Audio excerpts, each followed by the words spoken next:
Hi guys, welcome back to my channel.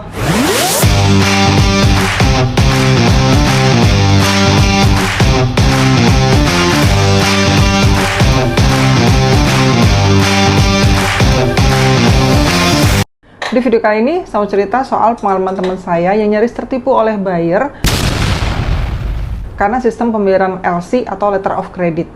Nah, kita sama-sama tahu kan ya, bahwa sistem pembayaran LC ini sebetulnya adalah sistem pembayaran yang paling aman bagi kedua belah pihak, yaitu bagi eksportir maupun importir, karena dia dijamin oleh pihak ketiga, yaitu bank.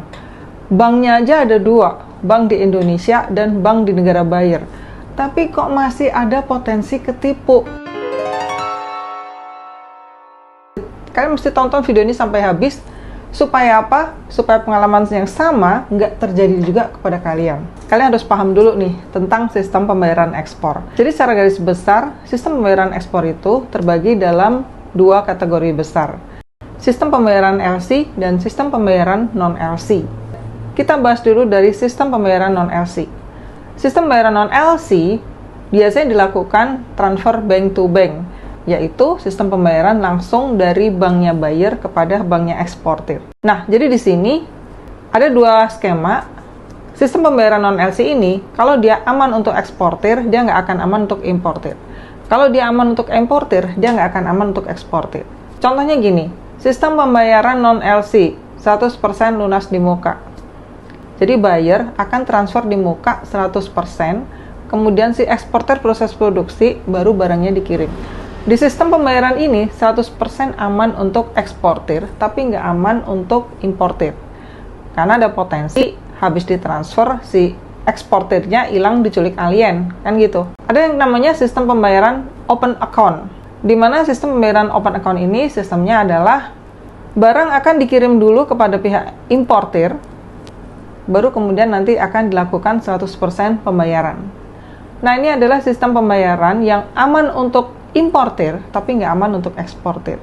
Ini adalah contoh sistem pembayaran non-LC, di mana kalau dia aman untuk eksportir, dia nggak aman untuk importir. Kalau dia aman untuk importir, dia nggak aman untuk eksportir. Karena apa? Karena tidak ada pihak ketiga yang menjamin antara kedua belah pihak. Tapi, sistem pembayaran LC atau Letter of Credit adalah sistem pembayaran yang aman untuk kedua belah pihak karena dijamin oleh pihak ketiga, yaitu bank. Banknya aja ada dua, yaitu bank di negara buyer dan bank di Indonesia. Nah, tapi kok bisa masih ada potensi ketipu? Ini gimana ceritanya? Nah, jadi gini.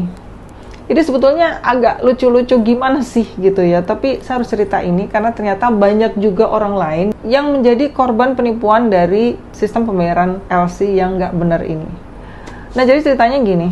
Pada suatu hari, kita lagi nongkrong-nongkrong sama teman-teman ini.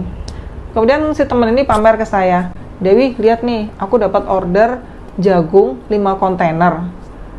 Wah, keren banget tuh." Dan bahkan sampai si buyernya ini udah ngasih sales kontrak ke si teman saya ini bahwa mereka akan membeli jagung 5 kontainer setiap bulan. Dan harganya itu cukup fantastis. Harga yang diberikan oleh si buyer ini jauh di atas rata-rata harga pasaran jagung saat itu. Seneng dong teman saya itu. Lalu saya tanya, sistem pembayarannya apa? Teman saya bilang sistem pembayarannya LC atau Letter of Credit. Oh, ya udah aman. Kan sebagai praktisi, begitu dia bilang bahwa sistem pembayarannya LC, saya udah bilang, oh aman.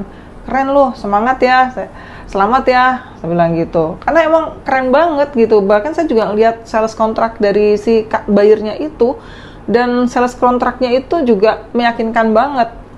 Jadi si buyer itu akan order 5 kontainer jagung dengan harga yang cukup tinggi setiap bulannya dengan sistem pembayaran LC yang itu aman untuk kedua belah pihak karena dijamin oleh pihak ketiga, yaitu bank.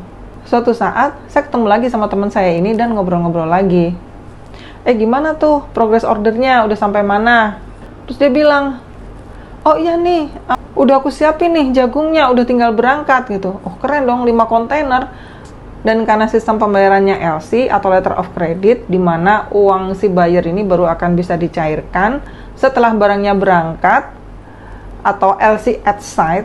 So, teman saya ini harus modalin dulu 100% si 5 kontainer jagung ini. Ya dong, karena uangnya buyer baru akan bisa dicairkan setelah barangnya diberangkatkan. Jadi teman saya harus modalin dulu 100% si 5 kontainer jagung ini. Saya kok kayaknya agak nggak enak ya gitu kan. Lalu saya tanyalah sama teman saya ini gitu, gimana progresnya sampai dengan hari ini gitu. Oh, udah nih, barangnya udah tinggal diberangkatkan. Oh, oke. Udah tinggal diberangkatkan. Jadi nih barang tuh dia tuh sampai pinjam-pinjam temennya, sampai pinjam-pinjam orang buat modalin 5 kontainer jagung ini. Nah, habis gitu saya kok perasaannya kayak nggak enak gitu ya. Saya tanyalah sama teman saya, kamu udah tanda tangan draft LC-nya gitu. Teman saya ini malah bingung, tanda tangan draft LC gitu. Iya lah, katanya iya kan kata kamu sistem pembayarannya LC. Kamu udah tanda tangan draft LC belum? Dan ternyata teman saya itu bahkan tidak pernah melihat yang namanya draft LC yang harus ditandatangan. Ternyata si buyer ini hanya memberikan bukti transfer ke teman saya dan bilang bahwa uangnya sudah dia setorkan ke pihak bank di USA. Pada saat itu dia pakai bank namanya itu Bank of USA.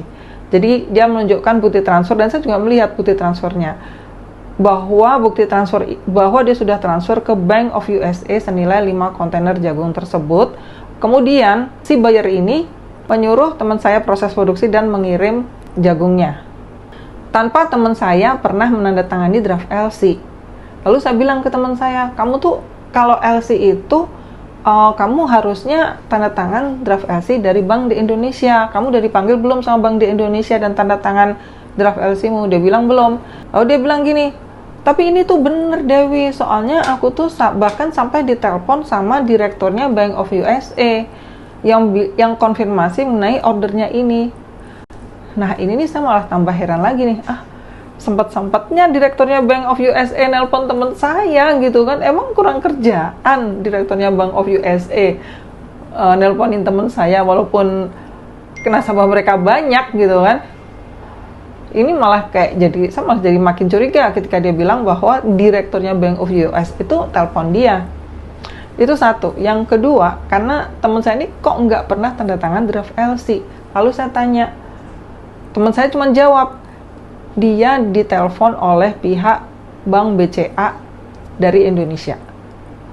Jadi di sini si komplotan penipu ini dia nggak hanya cuman dari orang bule doang, tapi juga ada orang Indonesia yang ikut bermain di sini. Jadi teman saya ini sempat ditelepon oleh orang yang mengaku dari Bank BCA dan bilang ke teman saya bahwa ada penerbitan LC dari Mr. X dari negara USA dan uangnya sudah diterima oleh Bank BCA, dan si Bank BCA menyuruh teman saya untuk menyelesaikan proses produksi dan mengirim barangnya. Waktu saya cek websitenya si buyer ini, ternyata websitenya itu keren banget guys. Websitenya itu proper banget, bagus banget. Pokoknya kita nggak akan expect lah kalau ini tuh ternyata penipu gitu loh.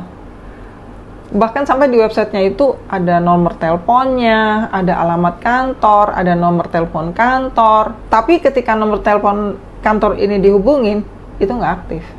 Gitu. Teman saya ini masih ngeyel kan. Dia bilang, nggak mungkin, Dewi lihat nih websitenya bagus. Aku juga udah ditelepon sama pihak Bank BCA. Aku juga udah ditelepon sama direkturnya Bank of America gitu, Bank of USA, Bank of America. Susah banget ngasih tahu teman saya ini gitu. Akhirnya segini, ya udah gini, mana bukti transfer dari buyer kamu itu yang bilang bahwa uangnya udah ditransfer ke bank USA, ayo kita sama-sama ke bank BCA. Yang nelpon kamu bank BCA kan? Iya, bank BCA. Ya udah, ayo kita ke bank BCA. Karena kan nanti kamu mau nyairin uangnya buyer itu di bank BCA. Oke, gitu. Ya udah, akhirnya pergi berdualah kita ke bank BCA untuk mengkonfirmasi apakah benar ada letter of credit atau pembayaran dari buyer senilai sekian sesuai dengan bukti yang ditunjukkan oleh si buyer tersebut. Dan ternyata apa? Begitu sampai di Bank BCA tidak pernah menerima letter of credit atau apapun itu dari si buyer X tersebut. Dalam arti berarti bukti pembayaran itu palsu. Stres dong teman saya. Akhirnya dia konfirmasi nih ke buyernya untuk menanyakan kenapa bank di Indonesia, Bank BCA bilang bahwa tidak pernah ada letter of credit dari si Mr. X tersebut. Dan yang terjadi apa? Si buyer ini masih aja mengelak bahwa kamu tetap harus kirim jagungmu, nanti baru akan bisa dicairkan setelah sampai di negaranya dia, bla bla bla gitu. Tapi logikanya, ya siapa yang mau mencairkan uangnya kalau di Bank Indonesianya aja nggak ada letter of credit atas nama si Mr. X tersebut gitu. Bahkan ujung-ujungnya si buyer ini bilang bahwa uangnya itu nanti akan dicairkan di Bank of America. Kemudian nanti teman saya ini disuruh datang ke Amerika untuk mencairkan uangnya buyer itu, dan nanti akan dimodalin sama buyer. Saya bilang udah stop, ini udah nggak masuk akal, dan ini udah 100% scammer. Yang namanya letter of credit, sistemnya itu nggak kayak gitu. Letter of credit itu buyer akan open account, akan open LC di negaranya dia, akan muncul draft LC. Draft LC akan dikirim oleh opening bank di negaranya buyer ke advising bank di Indonesia. Kemudian kita sebagai penerima LC, kita akan dipanggil oleh pihak bank di Indonesia untuk menandatangani draft LC. Baru LC itu terbit. Selama kita nggak pernah tanda tangan apapun, itu berarti tidak pernah ada LC. LC itu nggak bisa diterbitkan cuman by telepon doang. Ya alhamdulillah teman saya ini bisa saya nasehatin, dan akhirnya meng-cancel pengiriman 5 kontainer jagung tersebut. Bayangin apa yang akan terjadi kalau 5 kontainer jagung tersebut jadi terkirim. Nasib teman saya, duitnya nggak masuk dan harus menanggung hutang sekian banyak. Oke guys, sekian video kali ini. Semoga kalian bisa mengambil manfaat dari apa yang saya sharingkan, dan semoga hal yang sama tidak terjadi lagi kepada kalian. Kalian harus bisa lebih berhati-hati dalam bisnis ekspor ini, karena banyak banget buyer scammer di luar sana. Thank you for watching and see you on my next video. Bye bye.